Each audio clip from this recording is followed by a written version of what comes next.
Estudiar el presente nos preparará para el futuro. La pandemia del COVID-19 es una batalla a contrarreloj. Las decisiones que se apoyen en la ciencia y el conocimiento serán las más efectivas ante esta contingencia. Los especialistas del Centro de Estudios Estratégicos para el Desarrollo de la Universidad de Guadalajara, creadores de Jalisco a Futuro, un instrumento para contribuir al desarrollo del Estado, ahora aplican sus conocimientos para darle respuesta a la pregunta: ¿qué pasará en Jalisco después del COVID-19? Anticipando escenarios para evitar una crisis, el estudio analiza 7 principales temas: salud pública, economía, sociedad, política, demografía, educación, seguridad. El futuro podría ser incierto, pero si nos preparamos podemos tener un mejor escenario y la capacidad de salir adelante. Conoce más sobre las conclusiones de este estudio en el micrositio jaliscoafuturo.mx. Gracias por conectarse a este octavo ya webinar de la Universidad de Guadalajara. Los saluda Ibabel Arroyo, soy periodista y los saludo desde mi casa en la Ciudad de México. Me da mucho gusto tenerlos nuevamente aquí en estos seminarios semanales que ha organizado la Universidad de Guadalajara. Oigan, la pandemia por COVID-19 me parece que ha hecho que tengamos una única conversación planetaria. Todos estamos en lo mismo, aunque lo estemos viendo desde distintos ángulos. Todas las inteligencias están dedicadas a pensar el mediano plazo, el largo plazo, los papeles de los gobiernos, los escenarios económicos, los avances científicos. Y sin embargo, a mí me da la impresión, yo no sé a ustedes, que no son suficientes las voces que se han alzado, que sí se han alzado, pero no me parece suficiente las que se han alzado para el instante presente, el que estamos viviendo en casa, con los niños, con las parejas. Por eso qué bueno que la Universidad de Guadalajara, que está haciendo muchas cosas y que está haciendo muchos otros webinars, presenta este seminario, porque vamos a hablar el día de hoy de la salud emocional y la nutrición de los niños en casa. Este webinar, por cierto, ustedes ya saben, es posible gracias a la Vicerrectoría Ejecutiva, la Coordinación General Académica y el Centro de Estudios Estratégicos para el Desarrollo. Nos enorgullece que es transmitido en vivo por Canal 44, Radio Red Universidad de Guadalajara, la página de la universidad y todas las redes sociales. Además, se puede ver en 8 canales de televisión de Jalisco que cubren 50 poblaciones en el interior del estado y en Estados Unidos. La grabación además va a quedar colgada en los medios digitales de la Universidad de Guadalajara. La pueden encontrar en www.udg.mx, en donde, por cierto, pueden encontrar los anteriores 7 webinars que se han hecho con consejos para el estrés, para la economía familiar, entre otras cosas. Hoy me complace anunciarles que el webinar abordará el tema COVID Kids. Ni siquiera había oído yo el término COVID Kids, salud y nutrición de los niños en tiempos de la pandemia. Me acompaña un distinguido panel de expertos que les van a dar muchos consejos. Vamos a tener la siguiente dinámica. Los primeros 30 minutos, ellos van a compartir sus reflexiones, dejando los restantes minutos para la discusión, preguntas y respuestas. Así que, como siempre, los invito a que nos hagan preguntas, comentarios, quejas en las redes de la Universidad de Guadalajara, a través de Facebook, a través de Twitter, y aquí nosotros vamos a tratar de responder pues el mayor número posible. Bueno, entonces tenemos a los niños en casa, vamos a empezar. No van a la escuela, fíjense, ya ahí empezamos. Tienen estrés, juegan a un lado de la estufa, asaltan el refrigerador, quieren nieve y frituras, engordan, enflacan, duermen mucho, no pueden dormir. En ocasiones conviven con personas que entran y salen. Nos morimos de susto porque no se lavan las manos, entonces hay que obligarlos. Luego, como en temporadas normales, se enferman, tosen y nos asustan. O se enferman de la panza, o de COVID-19. ¿Y qué hacemos con todo eso? Para eso es este webinar. Para ayudar con especialistas de alto nivel, todos del respetadísimo y vanguardista y querido Hospital Civil de Guadalajara. Doy la palabra al primer panelista, al mismísimo director del Hospital Civil, Fray Antonio Alcalde, el doctor Rafael Santana Ortiz, para que nos hable de esto del COVID. Rafael, o doctor Rafael, ya no sé cómo dirigirme a usted. Bienvenido, qué gusto tenerlo nuevamente en estos webinars. Muchas gracias, Isabel, y a todos los panelistas que el día de hoy nos acompañan.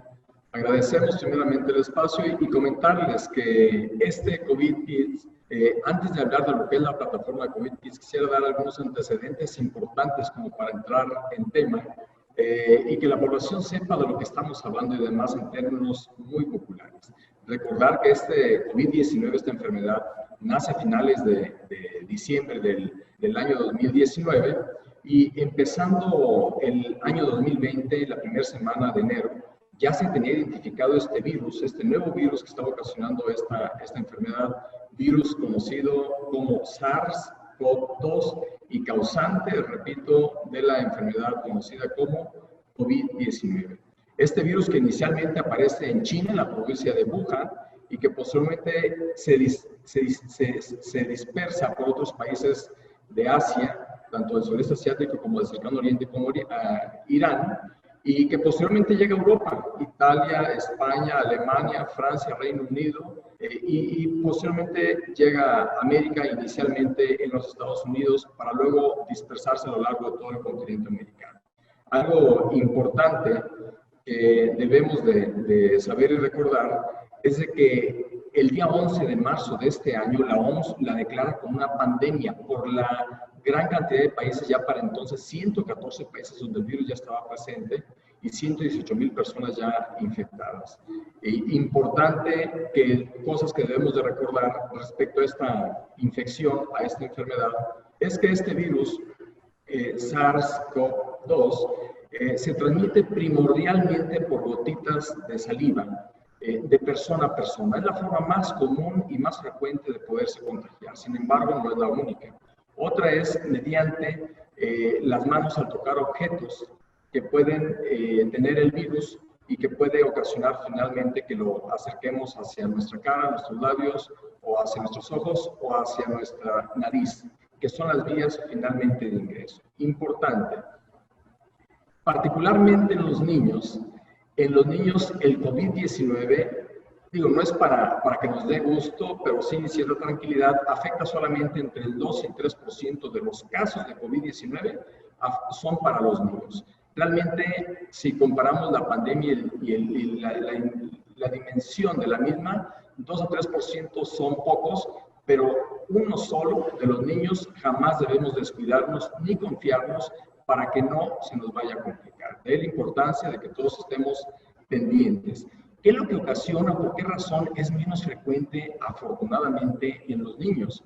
Bueno, una de las razones, te lo explico de una manera muy coloquial, la densidad de receptores a una sustancia que se llama angiotensina 2 a nivel pulmonar es menor, y esto lo identifica el virus para unirse a las células del ser humano. Entonces, eso hace que sea menos frecuente en los niños respecto a los adultos. Pero repito, no debemos bajar la guardia y por ningún motivo ni permitiremos y ni debemos permitir en nuestros hogares que el riesgo de decir al cabo los niños no les da, pues sí les da. No tan frecuente que en el adulto, pero indudablemente que sí les da.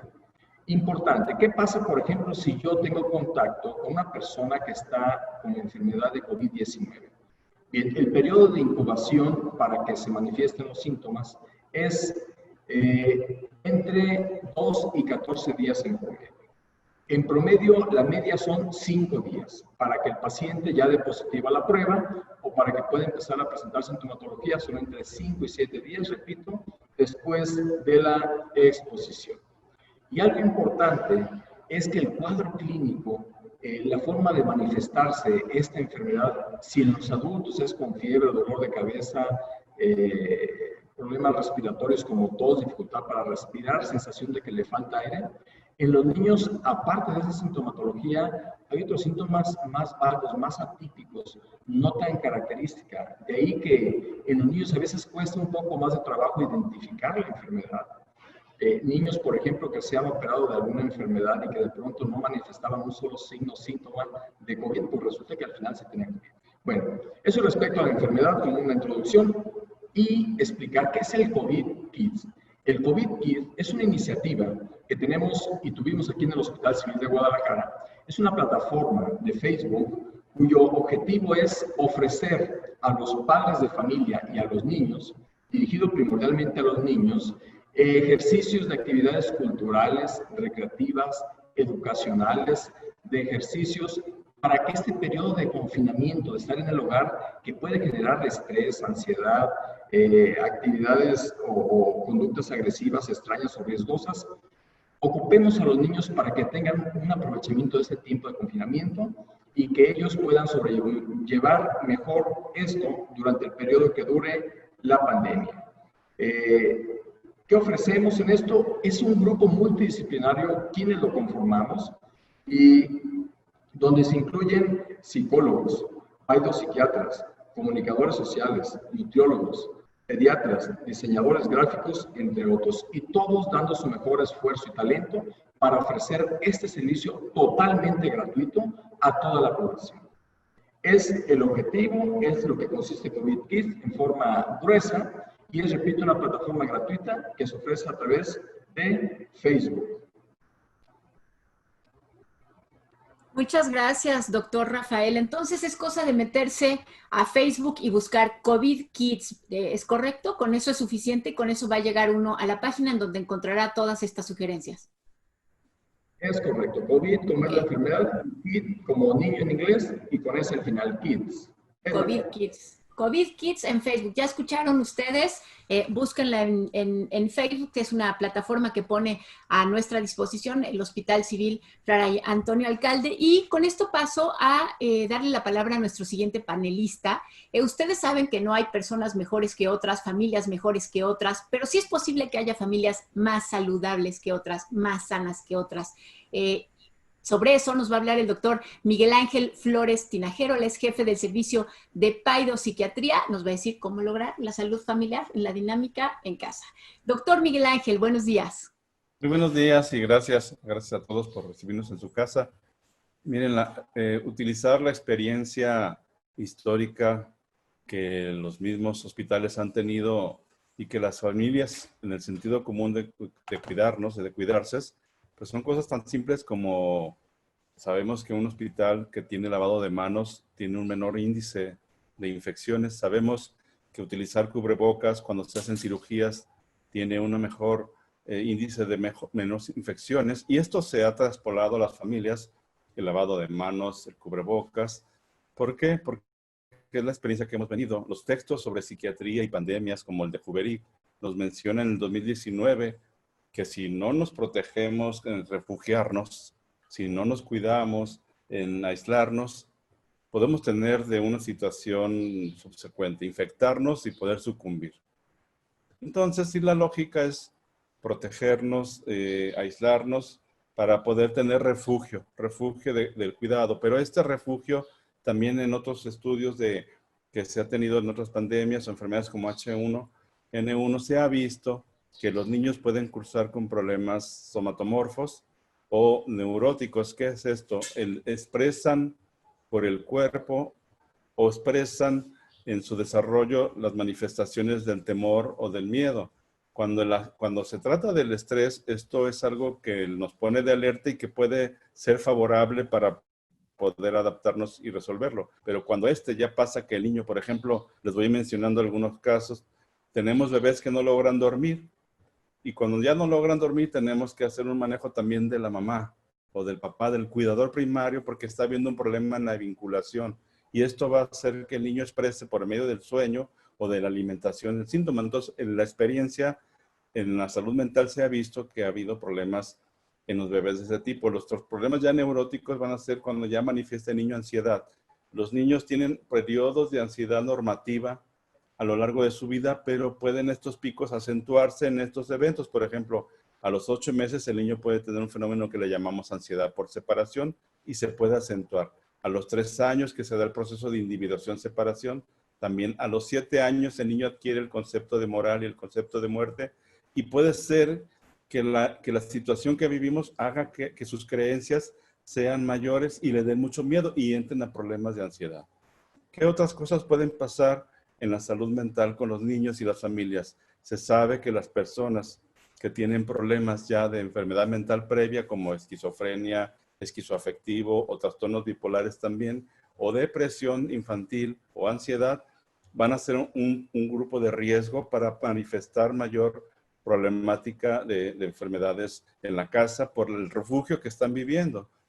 Entonces, tenemos que identificar estos grupos y les comento, hemos tenido en el hospital familias que tienen situaciones donde tenían ya problemas entre parejas, entre padres, y los niños antes lo que hacían es que salían del hogar para no estar viendo esas peleas, y ahora como están refugiados, también ellos viven estas situaciones de disfunción familiar, y empiezan a tener situaciones de depresión, y en algunos casos hemos tenido internamientos de intento de suicidio en niños por esto. También hemos notado autolesiones en los niños que se están manifestando, y tenemos casos de que llegan niños que ya tenían depresiones crónicas o que tenían uso de sustancias, esto se exacerba.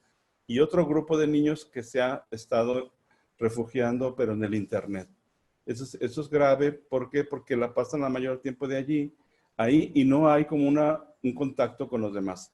Aquí lo que tenemos que darnos cuenta es que el problema de la salud mental ya era un problema de este siglo. La OMS ya había dicho que en el 2020 la depresión ocuparía uno de los principales problemas de discapacidad mundial en las personas. Entonces, no es una situación que se deba a la pandemia, es una situación que ya estaba y que se va a exacerbar. Las personas que no tienen este tipo de comorbilidades de salud mental van a vivir estrés y van a lograr sobrellevar la situación sin ningún problema.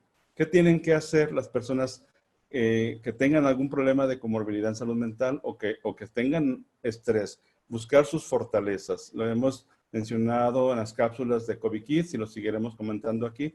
Las fortalezas es buscar cómo ordenar nuestra vida o reordenarla en este momento. Tenemos que en casa hacer algo que los maestros lo hacen de manera muy magistral, planear el tiempo en la casa para que puedan los niños tener horarios todo el día, no dejar como que esté un horario totalmente desorganizado, porque esto va a generar como el efecto de las vacaciones, que de repente, si son poco tiempo, está bien, ya están esperando llegar a la escuela, pero aquí es más tiempo y tenemos que procurar llevarlos a ese ritmo. Yo creo que muchas familias lo han hecho muy bien y hay que aprender de esas familias que lo han hecho bien. Si ustedes lo están haciendo así, felicidades. Reordenar el respeto a las personas es algo importante.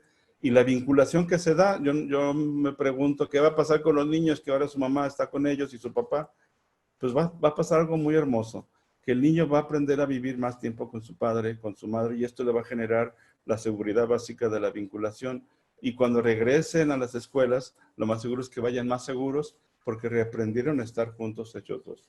Aquí lo que hay que cuidar es si ya me aparecen síntomas de miedo, de ansiedad o físicos, psicológicos, lo que llamamos somatomorfo, poder buscar ayuda. Hay muchas redes de ayudas. Nosotros tenemos 2 líneas telefónicas para poder estar dando consultoría a las personas. Nuestros servicios no están cerrados, definitivamente están abiertos a una situación de guardia, de urgencia en salud mental.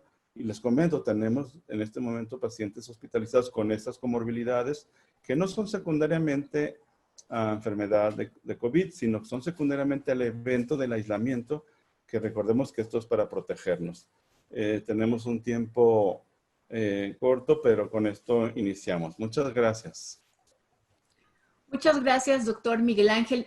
Bueno, normalmente no ponemos las preguntas ahorita, pero todo lo que usted ha mencionado, de todas maneras, está en esta plataforma de Facebook de COVID Kids, ¿verdad? Para que puedan allí buscar ayuda, consejos y las cápsulas.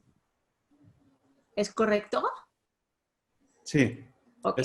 Las cápsulas están en COVID Kids y ahí tenemos más temas que estamos abordando para la sociedad y que puedan servir. Somos un panel de expertos del hospital que comandados por el director para estar llevando estos mensajes a la sociedad. Me encanta que el Hospital Civil de Guadalajara esté utilizando herramientas tan flexibles, tan socializadas como el Facebook para poder dar atención a la población que lo requiera. Paso con nuestra tercera panelista. Ustedes saben que pues con el cierre abrupto del ciclo escolar, los niños que están en casa, además de todos los problemas que pueden tener por la dinámica familiar, eso también está la cosa de la relación que tenían con la escuela, la relación que tenían con sus compañeros, el extrañamiento, el enojo. Sobre eso y más nos va a hablar la doctora Teresita Villaseñor Cabrera. Ella es jefe de servicio de psicología, neuropsicología del Hospital Civil. Doctora Teresita, ¿qué tal? Buenos días, adelante. ¿Qué tal? Buenos días. Muchas gracias por la invitación para participar en esta webinar organizada por la Universidad de Guadalajara. Muchas gracias también a ti, Ibabel, y saludo con mucho gusto al resto de los panelistas. Me gustaría iniciar hablando sobre algunas de las manifestaciones psicológicas que hemos detectado principalmente en adolescentes ante el confinamiento inesperado por el COVID-19, que definitivamente ha cambiado el estilo de vida, de relación y de enfrentar diferentes situaciones. Si como adultos tenemos temor, incertidumbre, miedo ante un posible contagio, los cambios sociales, educativos y económicos, imaginemos los temores que presentan nuestros niños y adolescentes en este periodo tan prolongado y que de la noche a la mañana terminaron con sus ilusiones de culminar y cerrar ciclos. En este caso me refiero a la primaria, o sea, el cierre del ciclo escolar, la primaria, la secundaria, la preparatoria. Para conocer sus sentimientos y emociones, el grupo de psicología de COVID Kids del Hospital Civil Fray Antonio Alcalde elaboró una encuesta aplicada vía internet a 95 adolescentes, cuyos resultados fueron muy interesantes y que nos permiten ver los temores y las vivencias que varios de ellos presentan de cara al futuro. 77% fueron mujeres y entre las emociones estudiadas de miedo, nerviosismo, tristeza, enojo, indiferencia, estrés, ansiedad, también alegría, predominó la tristeza en 33% de las personas, seguido del enojo y el desánimo con un 16%, aburrimiento e indiferencia con un 13%. Tales emociones se asociaron con la noticia de no regresar a clases presenciales. Al preguntar con quién mantienen mayor comunicación y sobre cómo se sienten, el 41% respondió con amigos y 34% con la madre, 10% con nadie. Es decir, estamos hablando de 9, 10 adolescentes que no mantienen comunicación ni con amigos, ni con familiares, ni con la madre. Ese es un punto que tenemos que considerar como una de las respuestas ante este confinamiento prolongado y que posiblemente habla de situaciones previas de enfrentar la vida y que luego ahora con este confinamiento, bueno, pues se van afianzando. Los motivos por los que no regresan a clases casi al 100% les quedaron claros, aunque sus respuestas dejan entrever que no entienden cómo, si ellos han cumplido con el confinamiento, por qué hay tantas personas irresponsables en la calle sin cuidarse, ni cumplir tampoco con su sana distancia, ni tampoco, por ejemplo, ir al supermercado con cubrebocas o ir en familia. Hasta 50% no les quedó claro cómo concluirían sus clases y 30% refieren no aprender a través de las clases virtuales. Inclusive, algunos mencionaron que en el momento de evaluar los criterios son muy estrictos cuando no tienen al profesor que les aclare las dudas. Y si en clases presenciales ya es difícil, en clases virtuales es más complicado. Por último, en las preguntas abiertas, la finalización inesperada del ciclo escolar, más del 30%, refirió desmotivación, desánimo, irritabilidad, coraje y tristeza por, entrecomillado, el robo de los últimos y mejores meses de su tercer año, secundaria y preparatoria. 3 años esperando este momento y no voy a tener foto grupal o con toga, ni despedida con los amigos. Se cierran las comillas.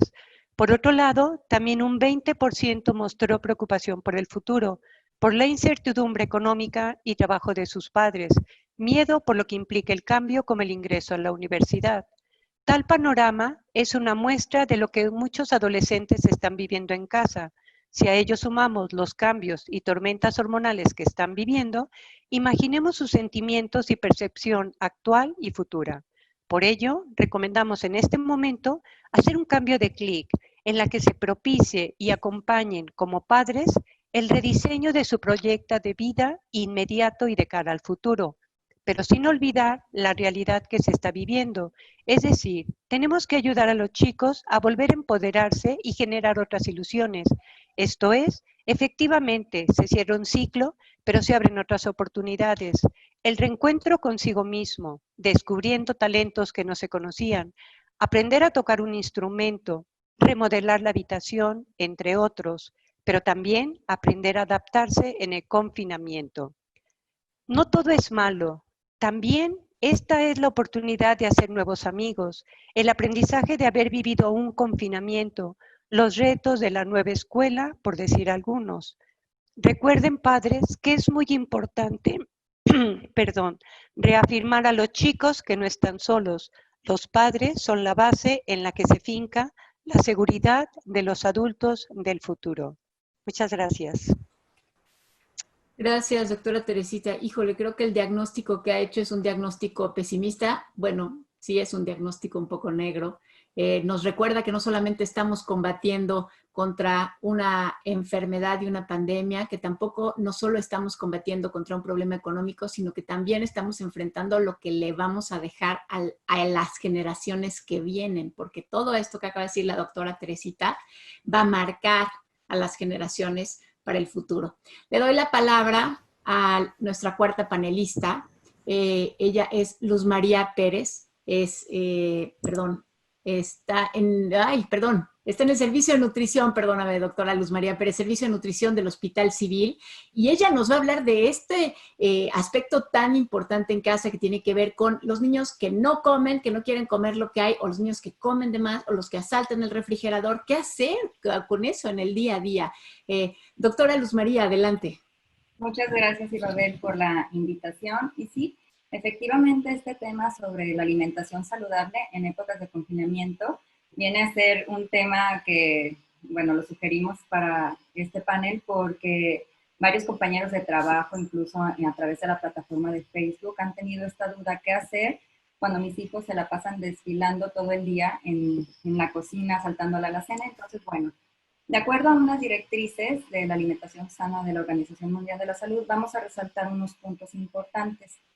En primer lugar, bueno, los padres son los encargados, los responsables de tener a la disposición de los niños y de los adolescentes los alimentos nutritivos. Entonces, bueno, tanto el derecho de los niños y adolescentes de recibir una alimentación nutritiva como de los padres de adquirir estos alimentos y de llevarlos. Los niños y adolescentes no van al tianguis, ni al mercado, ni al supermercado, ni diseñan los platillos.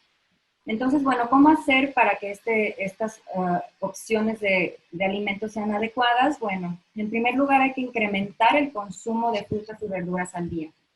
Es muy lamentable, a través de la encuesta de salud y nutrición, Nacional de Salud y Nutrición 2018, se mostraron los resultados que menos del 50% de los niños están consumiendo la cantidad adecuada de frutas al día.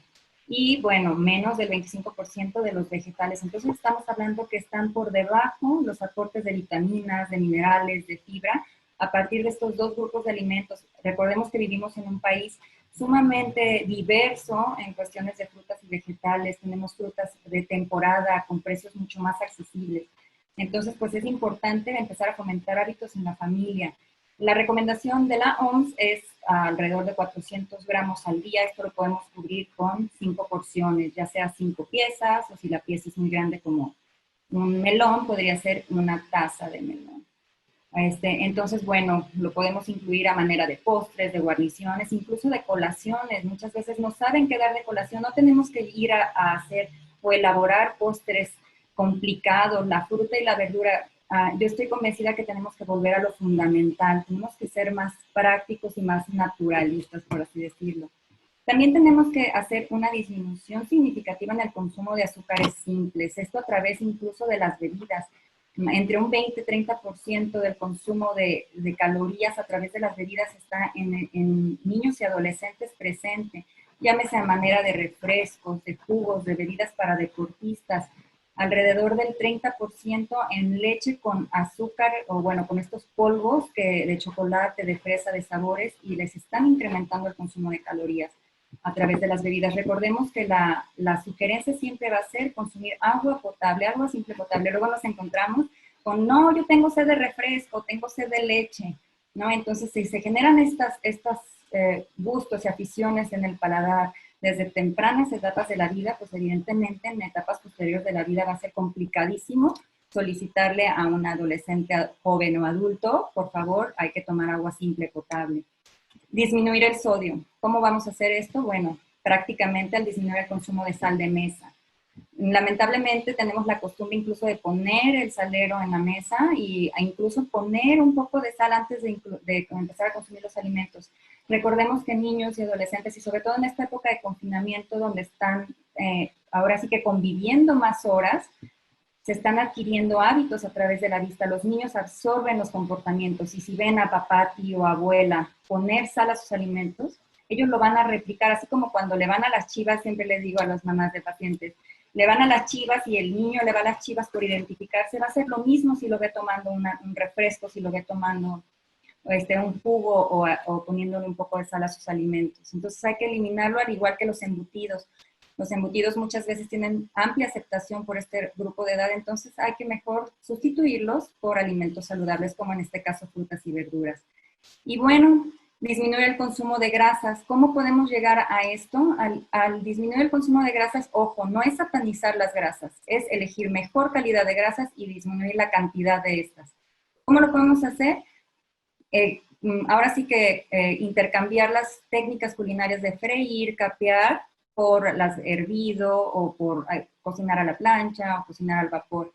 Luego decimos, no, es que a mis hijos les gustan los empanizados. Recordemos que estas son creencias de los adultos. A lo que expongamos a los hijos desde tempranas edades de la vida es como que ellos se van a sentir identificados en etapas posteriores de la vida.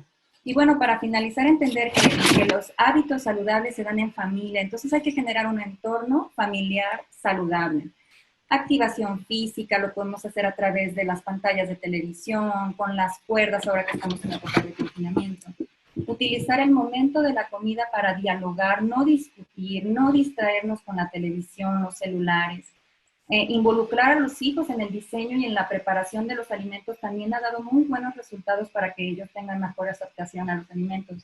También, bueno, recordar establecer horarios. Entonces, ahorita se desayuna, se come, se cena, colaciones, para evitar que estén acudiendo todo el día a la cocina.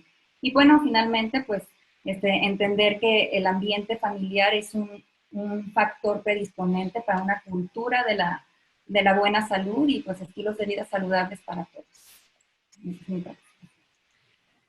Gracias, doctora Luz María Pérez, del Servicio de Nutrición del Hospital Civil. Bueno, ya escucharon. Yo ahorita que la oía hablando de las frutas de temporada, yo decía, bueno, y es que apenas ahorita está todavía en la colita de la temporada de la pitaya, no la dejen pasar, coman pitayas, me encantan. Y yo que estoy acá en la Ciudad de México y que no puedo, los envidio. Le doy ahora la palabra a nuestro quinto panelista. Él va a hablar de los efectos pediátricos generados durante la etapa de confinamiento por COVID-19. O en otras palabras, ¿qué pasa si los niños les duele la panza, se cortan un dedo, se raspan la rodilla? Todas esas cosas que normalmente pasan, pero que ahora en la etapa de confinamiento nos tienen encerrados y no sabemos qué hacer. Él es el doctor Guillermo Janowski Reyes, jefe del Servicio de Cirugía Pediátrica del Hospital Civil. Doctor Guillermo, adelante. ¿Qué tal? ¿Cómo están? Muy buenos días a todos. Ibabel, gracias por el espacio. Gracias a la Universidad de Guadalajara. Efectivamente, dentro del proyecto COVID Kids no podía faltar hablar sobre la salud de los niños.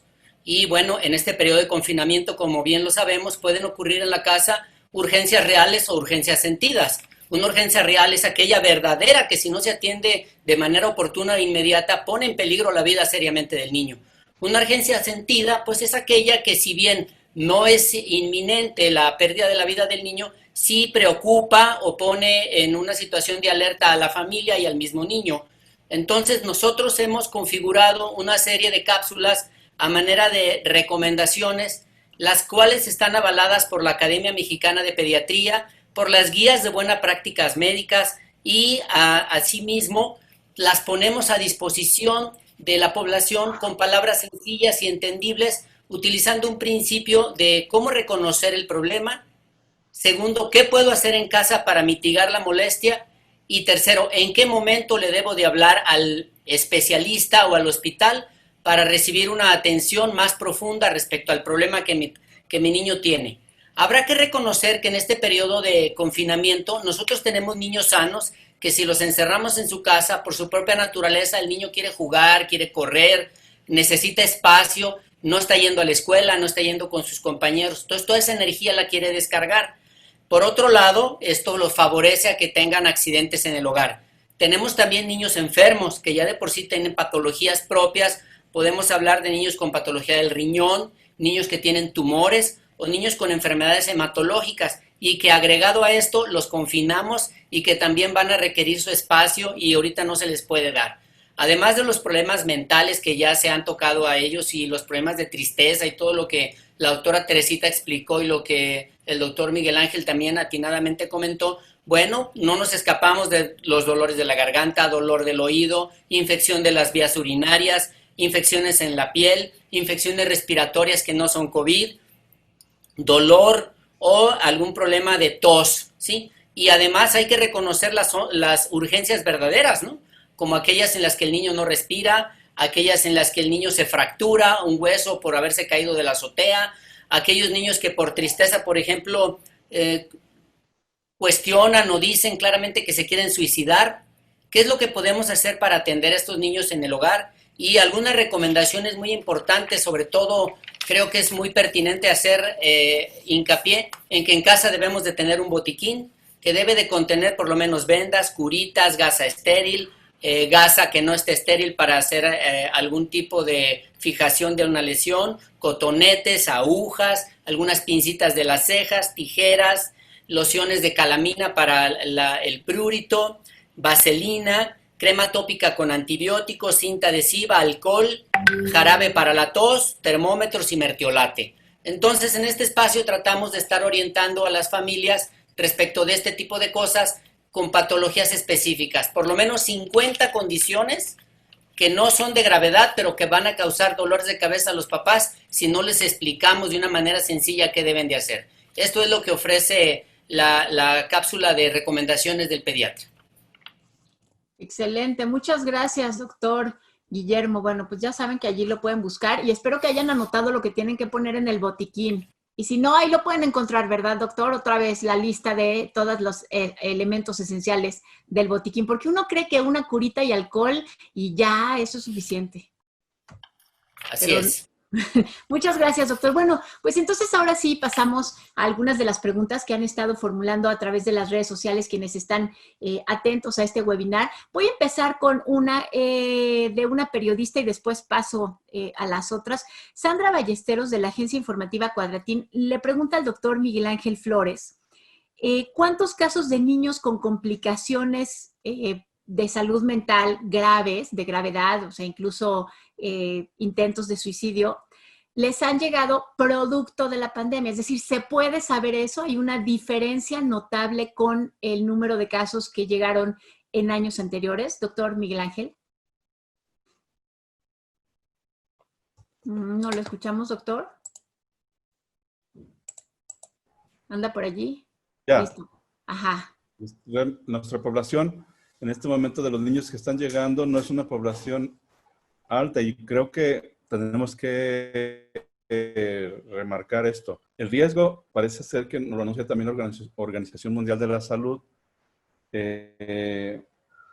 Puede ser que en tiempos más adelante se destapen los problemas de salud mental, y ese es el riesgo. Entonces, lo que estamos haciendo en este momento es atender para promover y poder prevenir situaciones de riesgo. Lo que nos está sucediendo a nosotros es que muchos de nuestros pacientes que ya acudían a nuestra población regularmente han tenido descompensaciones en su control de su salud mental y están necesitando acudir a que lo revisemos de manera urgente, pero es paciente que ya iba.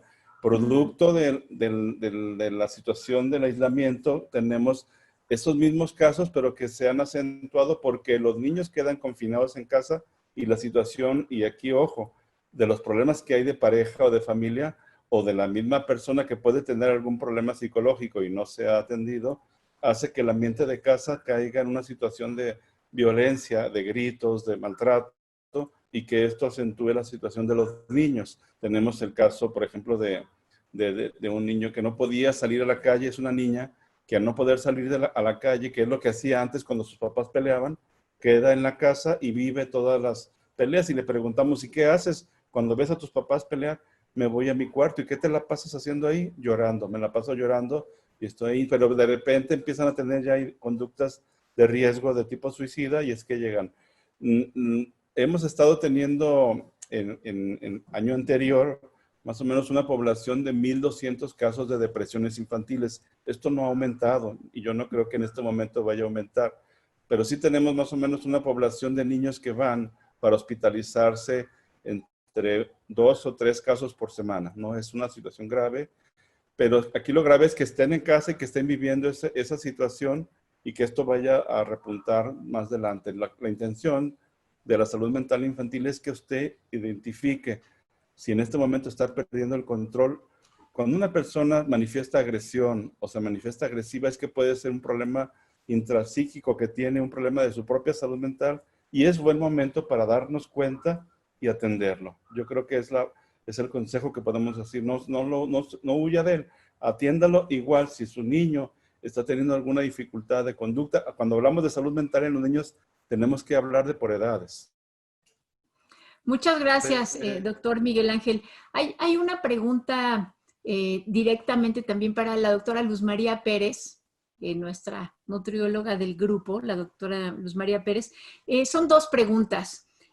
Una es, ¿qué opina, doctora, sobre el uso de stevia o esplenda en el agua de limón o de Jamaica, así dice, sola de limón o de Jamaica en los niños? Y otra es que si puede sugerir algunos snacks saludables para niños y adolescentes. O sea, lo de la pitaya no les convenció. Ok, bueno, respondiendo a la primera pregunta, hay una postura muy acertada con la cual yo comulgo de la Organización Mundial de la Salud, de evitar este uso, independientemente que estos edulcorantes artificiales no tengan un daño perjudicial comprobado a la salud. Lo que queremos evitar es esta asociación de querer ingerir líquidos dulces y evitar el agua natural. Entonces, recomendados a lo mejor para niños que padezcan diabetes tipo 1, que por alguna situación no deban de consumir azúcares, ¿no? Azúcares simples, pero mi recomendación es enseñar que las papilas gustativas no quieran, no exijan una bebida azucarada. Entonces, agua simple potable o a lo mejor agua de frutas y evitar justamente estos dos sabores que son ácidos como la jamaica o el limón para no tener que endulzarlos porque de otra forma podría alguien no quererla beber de esta forma. Y respecto a los snacks saludables, incluso en la página de Facebook hay un video respecto a un snack utilizando una fruta picada, combinado con un poco de yogur, con un poco de azúcar mascabado y un poco de nuez, de cacahuates. Entonces, pueden ser opciones de snacks saludables, utilizar las mismas frutas y verduras picadas, adicionándoles algún tipo de ahora sí como, ya sea cacahuates o a lo mejor almendras.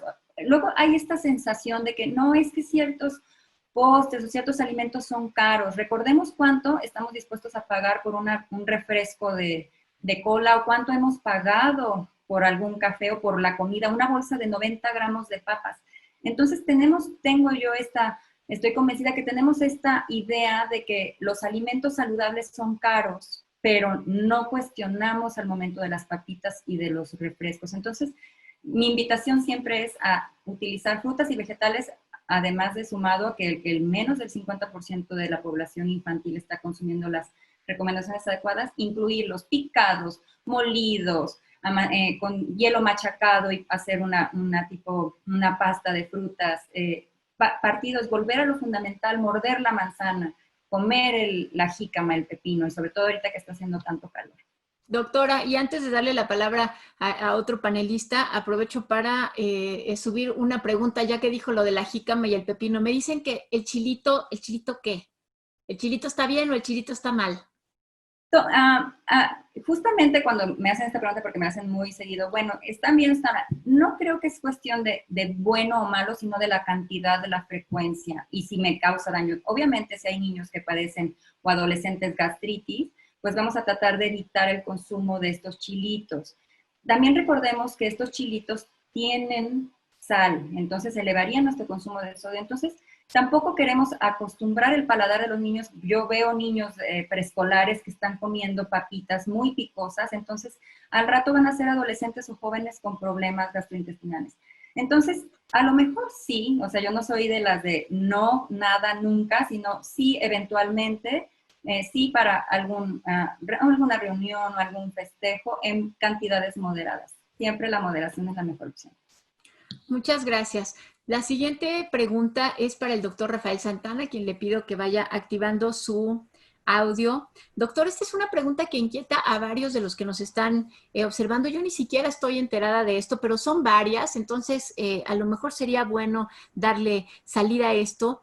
Preguntan sobre los casos de niños con COVID asintomáticos que presentaron inflamación cerebral en Estados Unidos. Y también preguntan sobre la enfermedad de niños vinculada al COVID que se detectó en Nueva York. No sé si es el mismo caso, pero les inquietan las noticias que les llegan de Estados Unidos sobre cosas vinculadas al COVID en los niños.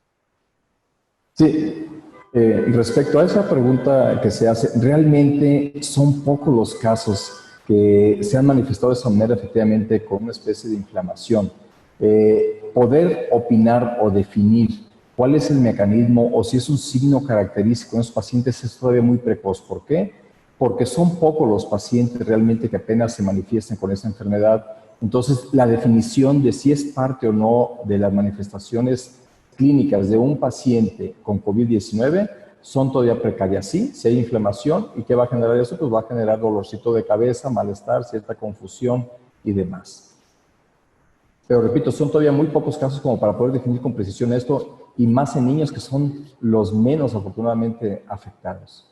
Muy bien, doctor. Bueno, entonces ahorita no preocuparse de más. No, si me permiten, les muestro la imagen sí, de COVID Kit para que la puedan identificar ustedes qué bueno. en el Facebook. Así Ajá. lo van a ver, y es una unidad de apoyo psicológico para los padres e hijos ante la contingencia por COVID-19. Bien. Oiga, doctor, ¿y tiene apoyo en directo? Esa es otra de las preguntas. Quiero decir, ¿tiene chat o algo para poder tener una interacción directa o solo es material informativo? No, de hecho hay unos test que ustedes pueden llevar a cabo y cursarlos, y ese cuestionario de preguntas, con base en las respuestas que ustedes hayan tenido, les da una determinación de puntaje. Si su problema de estrés es muy leve, dice usted anda bien, continúe igual. Si es un estrés moderado, le dice disponga de las terapias o videos que tenemos interactivos en la página para que usted se ayude. Y si es severo, ya se le marca, hay un número telefónico para que usted marca, y por WhatsApp se contesta este tipo de atenciones que son tanto de psicología como de paidopsiquiatría. Y ahí están los teléfonos en la página bien marcados cuando se hace el test para que puedan disponer de ellos, y es por WhatsApp la respuesta. Muchas gracias, doctor. Bueno, la siguiente pregunta es para la doctora Teresita Villaseñor. Nos preguntan, doctora, le pido que vaya poniendo su audio, que cómo identificar los comportamientos de riesgo en los adolescentes en tiempos de encierro. O sea, ¿cuándo es algo normal que puede ser tratado en casa y cómo identificar que ya se requiere atención especializada? Son varios factores de riesgo los que nos hacen pensar que se necesita una atención urgente. Uno, los cambios de hábitos en el sueño, en el que el adolescente o tanto chica o chico, o sea, prefieran permanecer aislados, dormir de más, dormir de menos. También el no alimentarse adecuadamente, es decir, que pierdan el apetito, o también el apetito o tener pues apetito excesivo. También conductas autodestructivas, es decir, como el cutting, el estarse lesionando, los sentimientos de tristeza, que estos sí se ven, o sea, el llanto, como lo comentaba, por ejemplo, el doctor Miguel Ángel Flores, o sea, este llanto continuo y el no comunicarse con la familia. Entonces, estos son varios elementos que hay que considerar y que son factores de riesgo para tener luego, pues, alguna conducta que puede llevar a que se esté lesionando el adolescente y que sea luego una conducta urgente, o sea, un trastorno urgente que debe verse en urgencias. Lo que comentaba el doctor Santana respecto a estos cuestionarios. Hay uno que habla sobre lo que son las emociones, precisamente la detección de emociones en los adolescentes, y cuáles son los factores de riesgo, estos que acabo de comentar, pero bueno, estos están en un cuestionario. Y una vez que se obtiene esta puntuación en donde hay estos sentimientos de tristeza, de dejar de dormir o de dormir de más, del aislamiento, te da una puntuación. Esta puntuación se divide en diferentes grados. Cuando es el grado leve, es esta situación que todavía la podemos controlar en casa, hablando directamente con el adolescente. Pero cuando hablamos, cuando se tienen puntuaciones entre moderado y severo, o sea, pues es una urgencia que se tiene que venir directamente al hospital para tener consulta con paidopsiquiatría. Pero también es verdad que hay orientación, como lo comentaba el doctor Santana, en donde a través de WhatsApp se va orientando a la persona que lo requiera, tanto del servicio de psicología como el servicio de psiquiatría. Hay otro cuestionario, que esto también es muy interesante para las familias, que habla precisamente cómo está la dinámica familiar, y a partir de ahí se establece un diagnóstico y hay semáforos en las que dices, bueno, pues hay que actuar como familia porque algo está pasando en esta dinámica y que puede generar pues estas conductas autodestructivas que estaba comentando.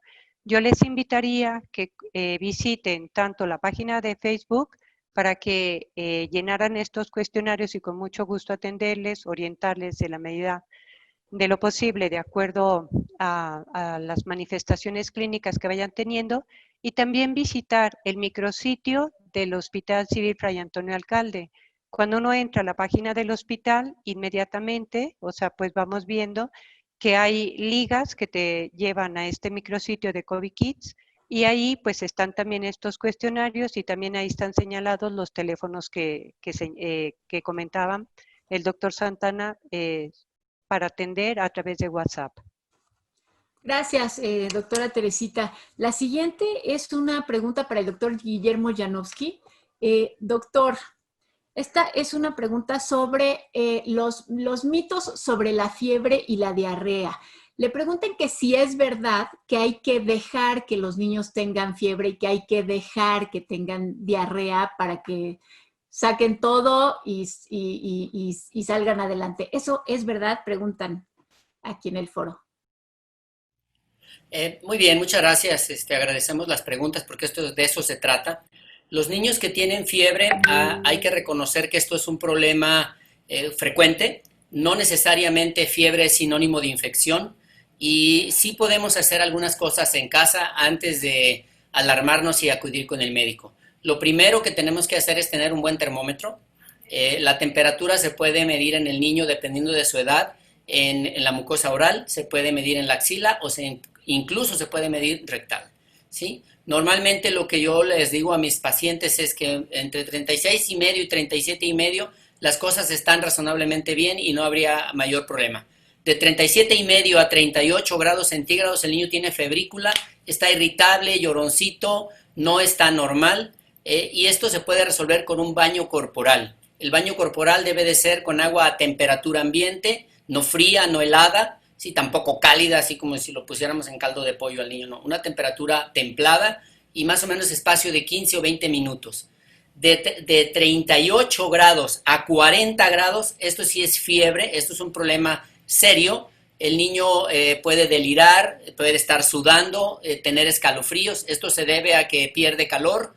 Y en este caso sí debemos de bañarlo en tina, preferentemente dependiendo de la edad del niño, en tina, cuidar que no se nos caiga. Podemos poner el tronco del niño en nuestra mano, así en nuestro brazo, y sus patitas para acá, y sus bracitos para acá, y la cabeza aquí. Nosotros lo detenemos y le estamos echando con una jicarita agua, más o menos unos 20 minutos. Después de esto lo podemos colocar en una cama, lo ponemos en una toalla limpia y le ponemos una compresa en su cabeza y otra en el abdomen por espacio de otros 20 minutos. Con esto la temperatura que está cerca de 40 o 38 debe de disminuir. Nos podemos esperar unos 20 minutos con estas medidas y normalmente va a disminuir. Si no disminuye, sí se pueden utilizar medicamentos. Los medicamentos para bajar la fiebre, lo recomendable es que los controle y los supervise su pediatra porque algunos son hepatotóxicos, podemos lesionar de por vida el hígado de ese niño por acelerarnos con darle un antipirético para quitarle la fiebre y el niño se duerma. Los medicamentos se pueden también administrar muy cómodamente por vía oral o por vía rectal cuando el bebé en la edad lo permite. Y si la temperatura es arriba de 40, esto se llama hipertermia maligna, esto es grave. Las células del cerebro, hagan de cuenta, se condensan como si fueran clara de un huevo y esto le puede causar al niño una lesión severa. Entonces lo ideal es no dejar que la temperatura suba arriba de 38, ya en este momento empezar a tomar medidas como las que les mencioné previamente. Espero haber contestado la pregunta. Faltó la otra, doctor, la de la diarrea. ¿Me escuchó? No escuché. Si pueden escribírmela, sí. porque no sé por qué no se escucha. No se escucha. Bueno, es que también preguntaban que si estaba bien dejar a los niños estar sueltos del estómago, tener diarrea para que sacaran lo que les hubiera hecho daño. Ya no me escucha el doctor. A ver, bueno, ahorita. De acuerdo. Ya. De acuerdo, mira, sí te escuché lo de la diarrea, perfecto. Mira, es otro síntoma muy frecuente. El problema con la diarrea es que el niño puede causársele deshidratación y puede pasar como en una plantita, una florecita, si no le echamos agüita, pues se va a marchitar y literalmente eso le puede pasar al niño. Entonces, no hay que darle antidiarreicos, ningún medicamento que tape o obstruya la evacuación que el niño va a tener. El niño va a estar evacuando la diarrea. Lo que ya se formó en el intestino y que ya está ahí como líquido, se va a eliminar, lo tenemos que eliminar. Lo que es importante es rehidratar al niño. Es decir, tenemos que darle soluciones hidratantes. Se pueden hacer soluciones caseras hidratantes o se pueden comprar ya soluciones que se venden exprofeso para esto. Hay muchas marcas, hay unas que se usan para deportistas y hay otras que son especiales para niños. Incluso la concentración de sodio de estas soluciones cambia. Yo les diría que se debe de hidratar. No tengo yo preferencia por marca, pero sí tenemos que usar una solución hidratante. Si no tenemos el recurso económico para comprar una solución hidratante, podemos fabricarla. Hay muchas maneras para fabricar soluciones hidratantes. Lo más práctico podría ser en 1 litro de agua, le podemos poner lo que equivale al jugo de 5 naranjas, al jugo de medio limón, ponerle una cucharadita de sal y revolver todo eso muy bien. Vaya, no soy el nutriólogo, aquí está la doctora. Y darle esta solución a ofrecer como agua bebida al niño durante el periodo de 24 horas. Lo ideal es que todo lo que el niño evacúa a través de la diarrea lo recupere tomándolo por vía oral. Si el niño tiene ojos hundidos, llanto sin lágrimas, el niño está hipoactivo, el niño no está orinando, ese es el momento de acudir al área de urgencias del hospital, porque eso se convierte en una urgencia verdadera y si el niño no se trata, puede fallecer. Espero haber contestado la pregunta. Sí, muchas gracias, doctor Guillermo. Ya que estamos por irnos, solamente hay una última pregunta para la doctora Luz María Pérez y preguntan, son dos en realidad, vamos a tratar de hacerlo muy breve. ¿Cuánta proteína animal necesita un niño de 4 años? Esa es una. Y la otra está en el extremo opuesto, mi hija adolescente es vegana. ¿Debo preocuparme en este momento por su alimentación? Bien. Respecto a la cantidad de proteínas, pues dependerá del peso y de la estatura del niño. La realidad es que la alimentación en el niño tendría que ser a libre demanda, entendiendo a libre demanda que la calidad de los alimentos que se está ofreciendo es la adecuada. Entonces, no limitarlos como de, no, tú ya te comiste tu porción, tu porción ya no las vas a repetir. Si el niño sigue pidiendo, hay que seguirle dando. Hay una guía alimentaria del gobierno de Estados Unidos que de hecho existe información al respecto en la página de Facebook de COVID Kids sobre cuál es la cantidad o la porción, porque muchas veces es esta confusión, ¿no? ¿Cuánto le tengo que dar? Entonces, en esta guía es un plato dividido en 4. En una es la cantidad de frutas, verduras, proteína, ya sea animal o vegetal, y en la otra cereales. Entonces, esto y acompañado de la bebida y la cantidad de grasas que se utilice para cocinar. Esto debería, en un momento dado, de cubrir las necesidades proteicas, pero también de vitaminas, minerales y fibra, y de energía en general de los niños y de los adolescentes y de los adultos. A veces parece que estas indicaciones nada más son para niños y adolescentes, pero también para los adultos nos vendría bastante bien a todos seguirlas. Y por otro lado, respecto al veganismo, bueno, tanto hay posturas que están completamente a favor como posturas que están mediana o en contra.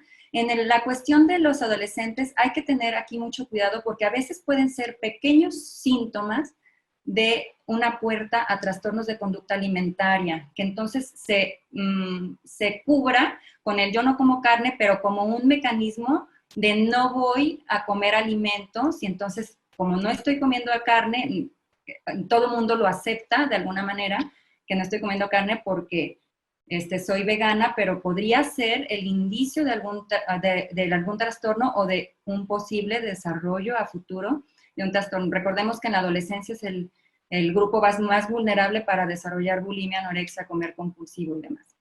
Entonces, ¿qué es lo que se tendría que hacer? Pues llevar una dieta equilibrada. En esta misma guía de Mi Plato, vuélvanse, les recomendamos volverse a meter a la página de Facebook, viene dividido y vienen proteínas de origen animal y vegetal. Si son de origen vegetal, frijoles, garbanzos, lentejas, alubias, habas, soya, combinados con los cereales nos hacen una proteína de alto valor biológico. Muchas gracias, doctora. Bueno, con esto hemos llegado al final de este webinar. A lo mejor ustedes que nos están escuchando se preocuparon mucho, pero yo creo que más bien este webinar ha servido para que estemos alertas y con las herramientas adecuadas, que no nos asustemos en vano, que no nos preocupemos sin tener al alcance lo que los especialistas y los médicos han desarrollado para podernos ayudar. Esta página de COVID Kids me suena que es una maravilla. Ahorita yo me voy a meter. Y además es algo que se puede consultar no solamente desde Jalisco, sino desde cualquier lugar de la República o el mundo. Claro, ya no van a poder ir al Hospital Civil, pero van a poder tener ahí toda la información. Le agradezco muchísimo a nuestros panelistas que nos hayan compartido su conocimiento. A ver, perdón, ¿puedo interrumpir? Claro, antes de que nos vayamos. Mira, sí, respecto a la pregunta que me hacían, reflexioné qué pudieran estar preguntando. Manifesté los signos y síntomas que se manifiestan dentro del cráneo, pero hay otros que están fuera del cráneo que también son neurológicos. Probablemente también se refieran a ellos. ¿Cuáles son? Pérdida del olfato. La pérdida del olfato se llama anosmia. Disminución de la percepción del olfato se llama hiposmia. Y otros cuadros más graves que se manifiestan fuera del sistema nervioso central es como el síndrome de Guillain-Barré, que se pierde toda la habilidad motora de las extremidades inferiores, luego va ascendiendo. Son de las formas extracraneanas que también son neurológicas y probablemente también eso puede incluir en la respuesta que me hicieron. Muchas gracias. Doctor, se refiere a la pregunta que habían hecho sobre algunos síntomas adicionales en niños en Estados Unidos, ¿verdad? Neurológicos, sí. Ah, ok, muy bien, para que le quede claro a todos los que nos están escuchando. Muchas gracias, doctor Rafael Santana. Bueno, pues con esto, ahora sí, nos despedimos. El doctor Guillermo Janowski, la doctora Luz María Pérez, la doctora Teresita Villaseñor, el doctor Rafael Santana y el doctor Guillermo Flores. Les agradezco muchísimo que hayan estado con nosotros. Esperamos tenerlos pronto otra vez por aquí. Y a ustedes les agradezco mucho por habernos acompañado. El próximo miércoles a las 11 de la mañana nuevamente los esperamos para hablar del COVID-19, esta vez relacionado con la filosofía. Gracias. Hasta luego.